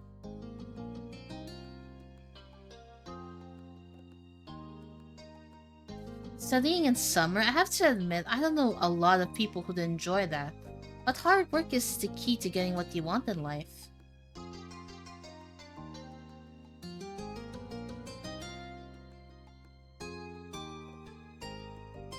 I enjoy painting from time to time too, but I can't say I'm any good at it. And visiting galleries, I like looking at other people's art, but we only have a small gallery here. I hope one day I can travel to all the big ones. Thanks, I'm happy to learn more about you. There's so much I hadn't heard. Cove leaves the details out. He was trying not to pay attention, but you could tell he was uncomfortable. Hoping it would clear some of the tension in the air, you decide to ask Kyra a few questions of your own. Cove hadn't told you much about her, and you were curious to know more about this woman, who was such a big part of his life. What exactly do you do for work? I'm a travel writer for magazines and things. I keep people in the loop on what's worth seeing. It's good work. Oh.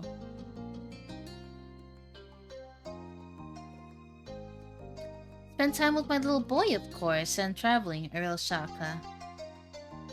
Nevada, have you ever been there? It's a beautiful place. Check it out if you can. Wait, Nevada is Las Vegas. Kyra brushed the question off lightly. Not at present. Cove nudged you in the arm, and when you looked at him, he seemed furious. Kyra brushed the question off lightly. That's grown-up stuff. You should enjoy your youth while you can, without having to worry about all that. Cove sipped his soda angrily, slurping up the remaining drink with furrowed brows. He looked ready to run straight out of the restaurant. You weren't sure if coming along had it end up making the lunch better or worse.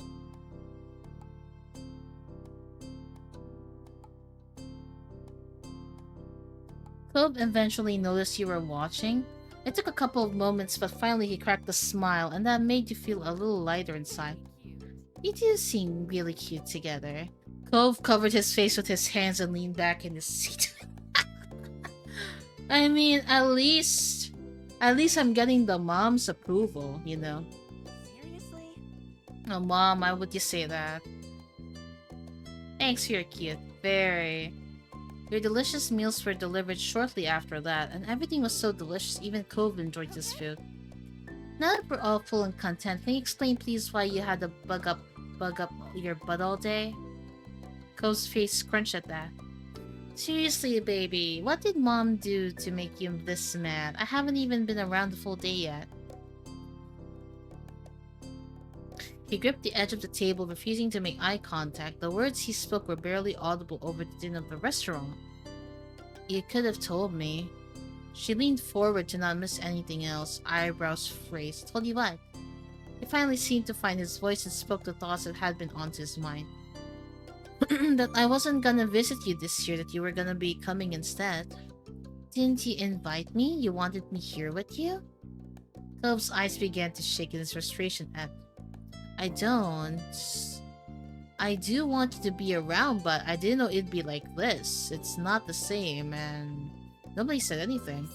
I see. Her expression grew tense. She shredded her fingers together and placed her hands in front of her in front of her on the table. Jesus Christ, I am reading too much for the last. It's gonna be almost 2 hours now. Holy shit. Ah, man, I love visual novels, except my voice. We've both been gifted another Clifford surprise. Ah, you also had no idea his name was just Cliff. Over the 5 years, nobody has ever called him Clifford until now. She smoothed her hair out, not letting go of her stern look. The more things change, the more they stay the same. They let out identical sighs but smiled weakly at one another afterwards. I can go home, Cove. I can go home, Cove. We can still set up a normal trip to my place before the summer ends. I think I do want you to stay. I miss it when you're not there. My heart. Haha, that's better. She reached across the gap, grabbed his face and planted a kiss on his cheek. Cove tried to wiggle away. Mom, stop. I'm sorry. Sweet young men need to be smooched by their parents. If I don't, they'll take away my mom license. Kyra was completely enthused by Cove's admission, though a tone of seriousness did return to her voice when the conversation continued. Do you want to talk to your dad too? No. Cove had snapped the words instantly but reeled his annoyance back in just as quickly. Maybe later. Not today. Oh, hi Jin. How's you? Just reading a visual novel, though I might go for a BRB shortly for some water. How's you? It's alright. I understand. We can shelve it. Thanks, Mom. Thank you for talking to me, little mister. She grinned affectionately at him before turning your way. Also, why are the moms so hot here? You're telling me your mom looks like Liz. What the fuck? Seriously, I thought she was not your mom. I thought she was the other kid's mom. Slaving at work, currently lurking. Ah. Nope, I keep forgetting nowadays.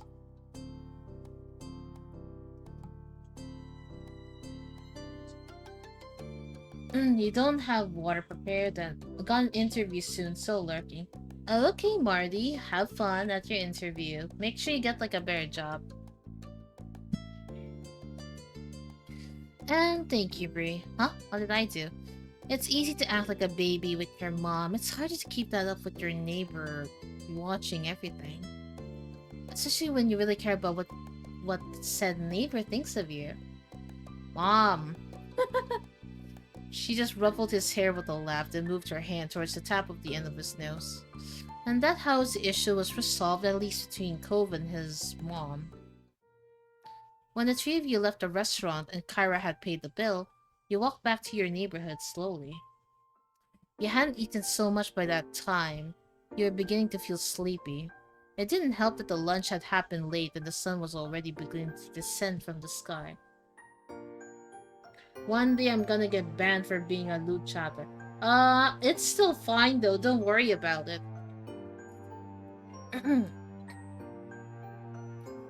But eventually, you reach your street. Someone was there to greet your group upon arrival.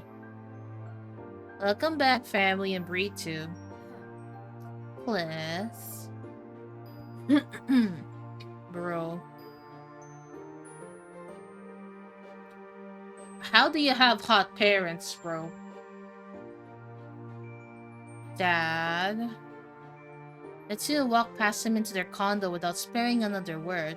Despite the summer heat, their shoulders were cold. Uh-oh, I'm in trouble. He rubbed the back of his neck with a quick smile, but his eyes were soft as he looked on after them. He's so much like his mom, don't you think? You gave a vague nod, not sure what he was expecting you to do. He nodded back, far more energetically. Okay, have a nice night, Bree. You too, Mr. Holden. With that, Cove's dad disappeared to join the others inside. It was your turn to go home now. Summer hadn't started off at all how you imagined would have, though it turned to set the tone well. Having Kyra in the neighborhood was a new experience for not only you and Cove, but also both your families, and a dull moment was rarely had. So we're gonna go for all of these. Again, did I just get the DLC? Okay. I guess I can take a break here. So, BRB, I need water. Gotta get some water. Also, I may check if there's some bread too so I can make some sandwiches. So yeah, BRB over here.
Hmm.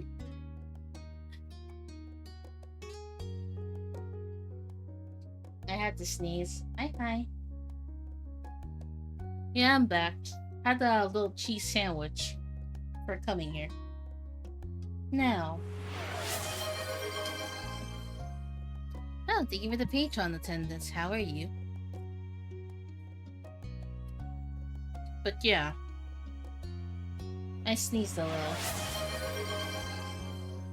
And thank you for the hat pats. Anyways, I guess we'll do like, I guess we'll do, oh, that's a lot. We're gonna do 2 or 3 of these, I guess. So, I guess we can start with waves. Okay. The family shopping trip had lasted most of the morning, and you still had to unload everything from the trunk before you could go enjoy the afternoon. You cradled another bag in your arms as you headed towards your house.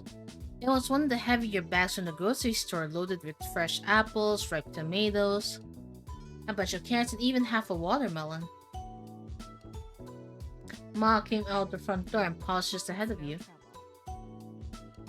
Need any help with that, Bree? I can bring the rest of the way if you want to. Ma stepped forward to take the bag from your arms and you headed back to the car to grab a new one.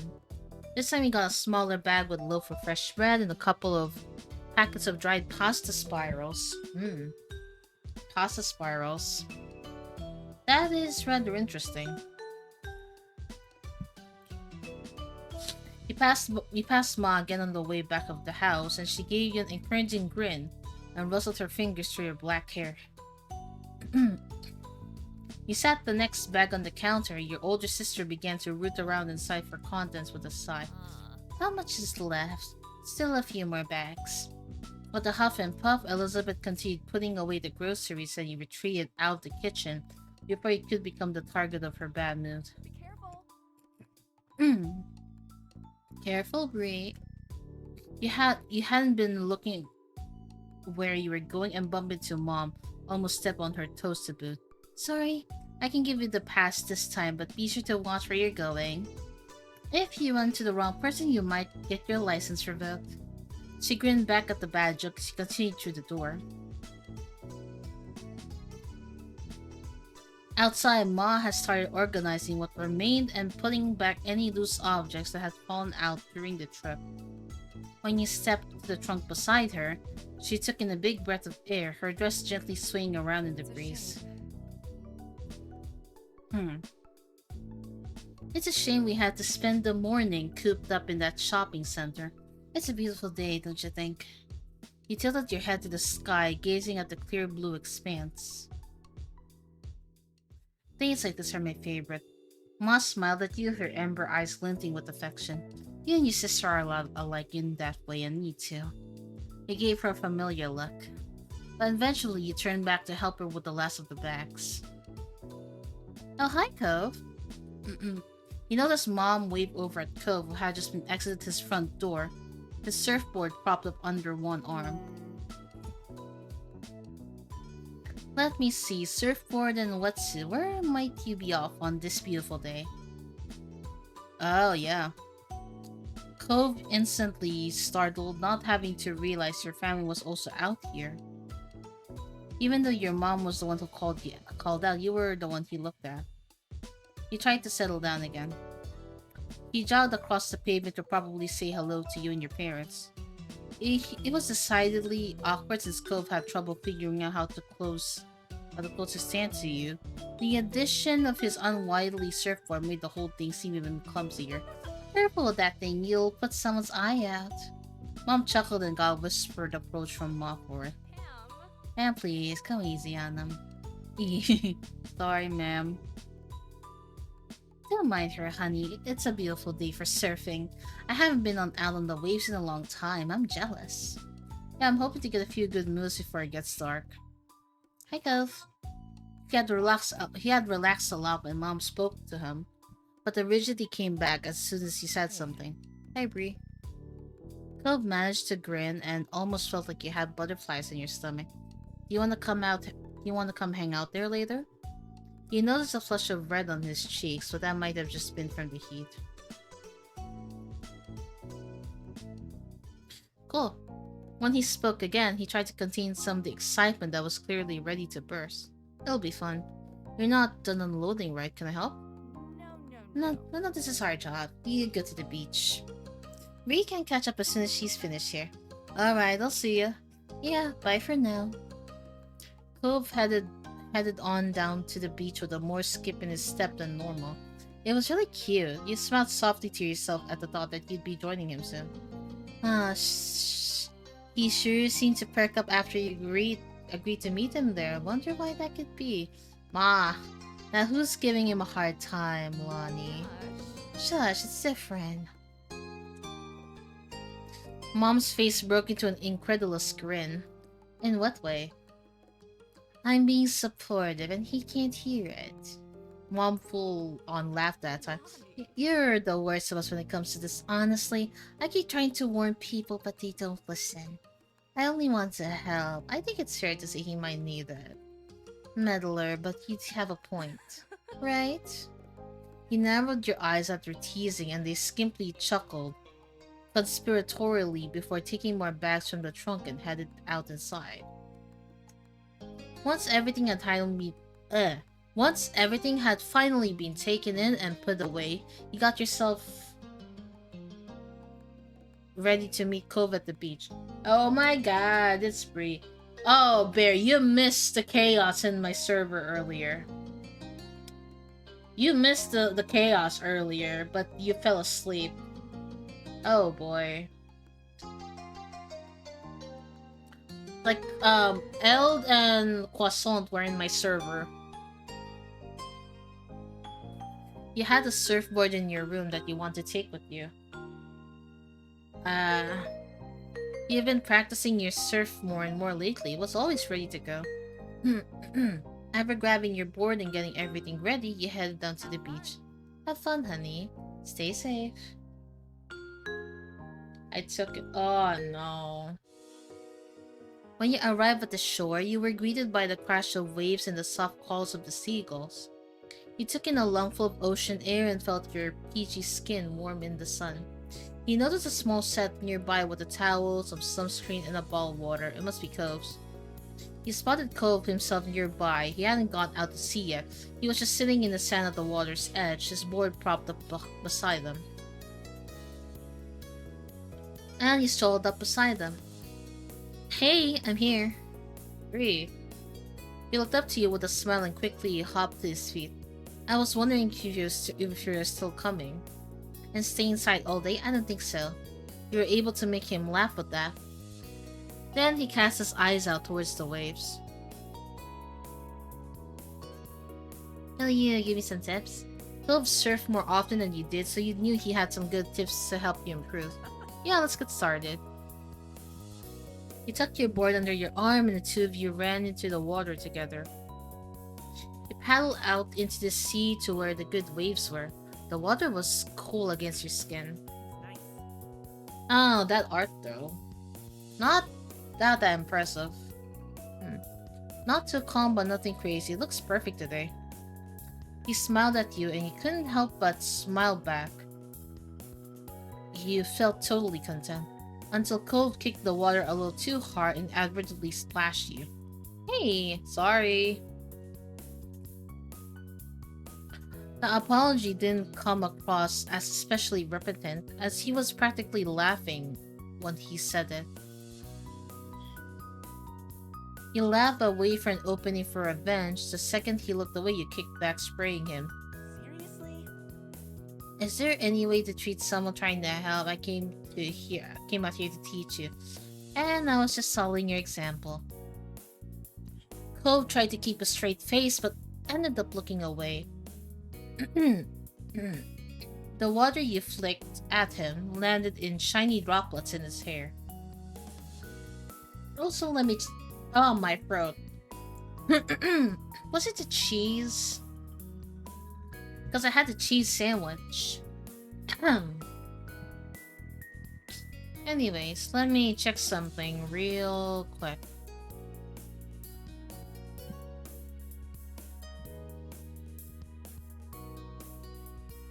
Hmm.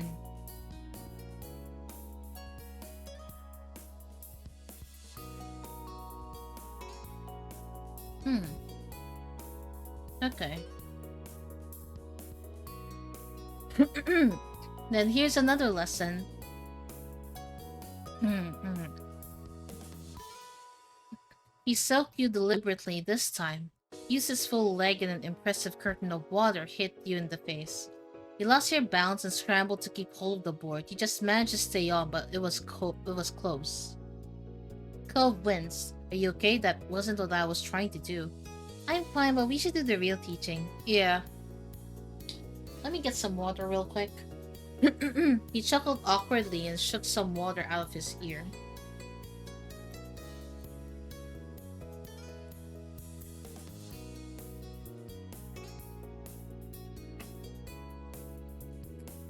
Hmm. Hmm. With that, Cove started telling you all the tips and tricks of how to stay on the surfboard. He demonstrated both good and bad posture and explained where you need to put your weight. Like this? You wiggled your body so that you were more in the center of your board. Cove nodded.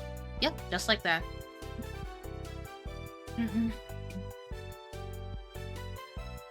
It had to go slowly, but you got it.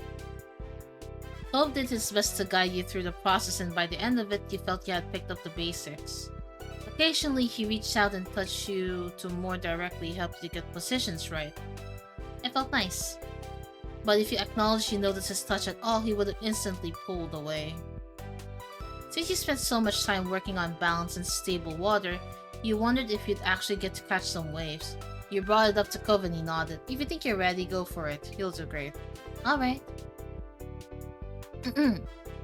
With that, you graduated from Cove's class and the two of you were able to surf together more casually, even if he was still better at it. What an afternoon. The setting sun was visible on the horizon. Every time you would look away, it had sunk a little lower. The beach was darkening but still pleasantly warm. You knew you should get out of the water before it was completely dark in the sea. You rode one last wave to get back to the beach. There you picked up your surfboard and gave it a quick once-over. Cove followed behind you to the shore. He pulled his board with his other things and grabbed his towel to start drying off. As he ruffled his hair with the towel, you watched the sunset together. The colors were beautiful in the distance, and the shadows around you deepened. There was no need for words between you as you both enjoyed the sight for the moment. Cove broke the silence. The waves were good today, I think. And break. Let me get my water, bro. I think the cheese made my throat a little bit more. Let me.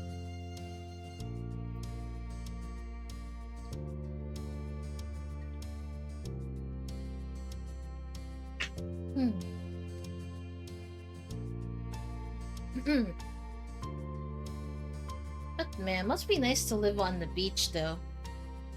Yeah, like a wild dream, like just be there on the waves.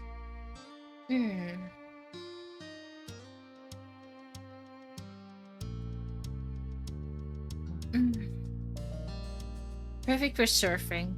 He nodded mildly.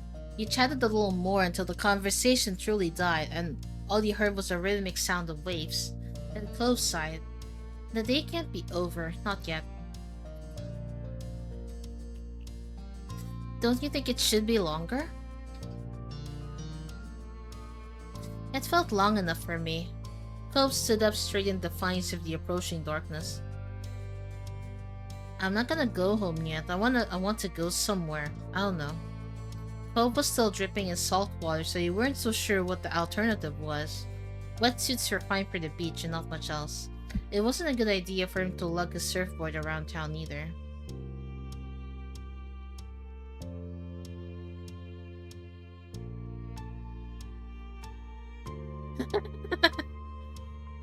You'll be real cute in that wetsuit wherever you go. Cove's face and ears flushed red as he looked down and inspected himself. He crossed his arms over his chest self-consciously. He had been so used to wearing it that Cove hadn't given his current choice of dress any thought, and at least that was before you pointed it out to him. Well, you would too, so, Cove's eyes widened when he processed what he just said and awkwardly decided to give up on the whole thing. Then he looked down the shore with wide, shining eyes. There's at least one place that's always okay to hang out no matter what time it is, the park. He nodded. The park was virtually always empty. Even Elizabeth only went over there nowadays if she was looking for you. How times have changed. She used to be so protective of the place. In fact, the only person there was a chance of running into might be that Jeremy kid again. He had brought the idea up to Cove and he cringed, but I'm still going. The sun is still there, a little. I'm staying out as long as it is. Okay, let's go. Cove took a minute to put his stuff in order. He made sure to get all though. Didn't take much care to shake the sand off. Pick up with your own things. The two of you finished at about the same time. He led the way down the beach to the park. It wasn't far, so it didn't take you long at all. The sun still hadn't completely disappeared just yet when you made your arrival. Cove stuck his surfboard upright in the sand and tossed his towel over the top. By now the two of you were mostly dry. The summer breeze on your skin kept you pleasantly warm. Cove idly went over to the monkey bars. He grabbed in, feet flat on the ground, and pretended to go across. He had definitely grown in the past few years. You almost had outgrown the monkey bars. You were way too tall to play on them properly anymore. When he got to a bar in the middle, Cove pulled himself up and through. Then he sat on top of the bars. His legs dangled off to the side of the bar he perched on.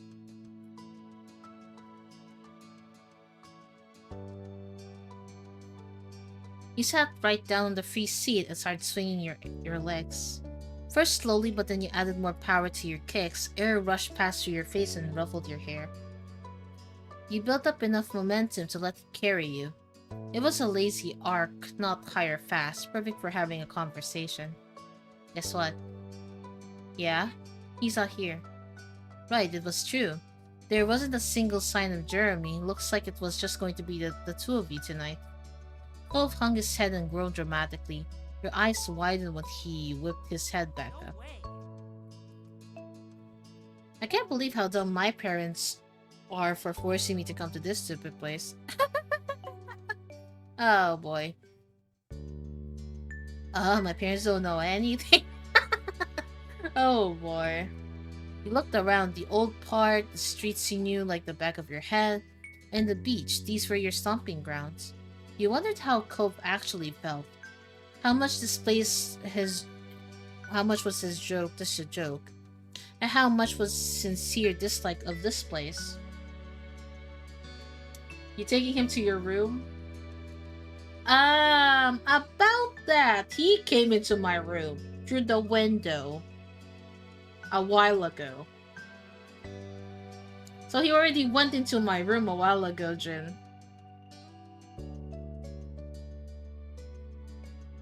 You actually like this neighborhood? Do you really have to ask that, Bree? Cove kicked his legs carelessly as they dangled. He smiled softly. I like it here. I really do. It's a nice place. Oh, yeah, even I'm surprised. I'm like, what's that noise? And then she sees like blue, like eyes, and I'm like, oh, Cove literally went through the window. Breaking your own rules. No, it's not like that. There was nothing shown though. Seriously.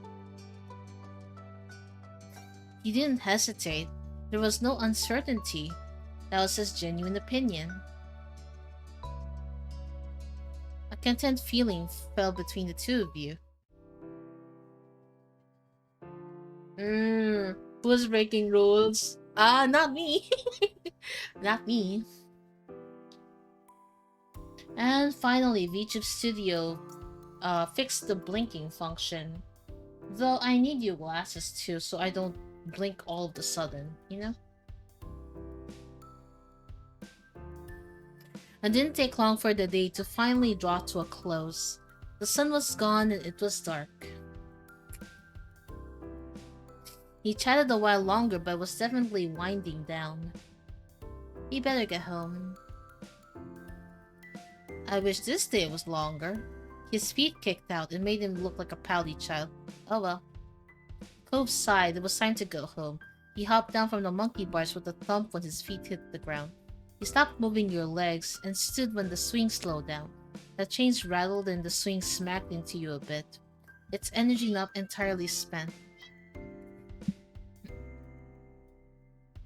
Cove grabbed his surfboard and threw his towel around his neck. With his water bottle in hand, he was ready. You both began your trek up to the road. It was quiet at night, and you didn't run into anyone else. In what felt like no time at all, you had reached your street. As he walked, Cove smiled to himself. It was a soft expression, and you couldn't help but wonder what put it there.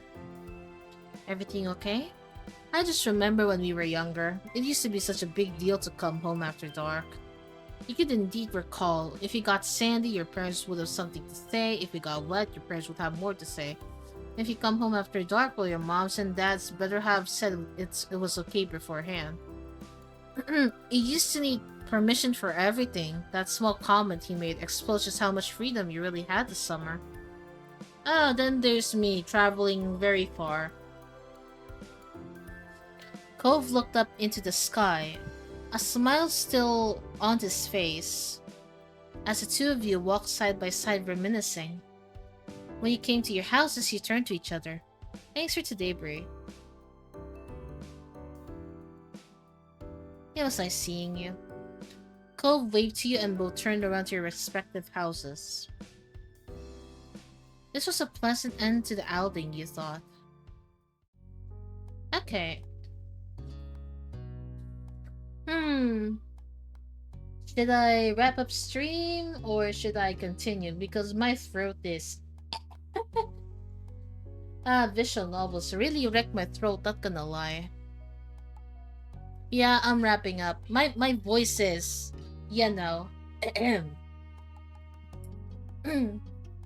Grab honey lemon tea. I wish, but I didn't get to buy some, so...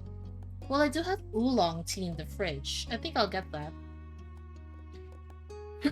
But for now, let's find somebody to raid. And then I'll be chilling.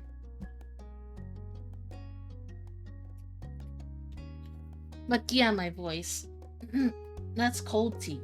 Yeah, but it's in the fridge anyway, so why not? Anywho, I wonder who would be around to stream or for raiding at this hour. Yeah, I mean, I don't get sick from cold drinks anymore, if anything. Also, you guys should think I play Deltarune, because Deltarune seemed really good.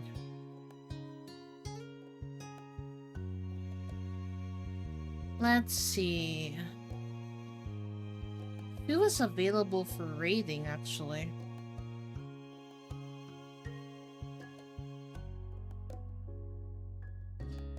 She just got sick of me annoying her, bro. No, for warm stuff is better. True. Now I'm just checking who was raidable right now.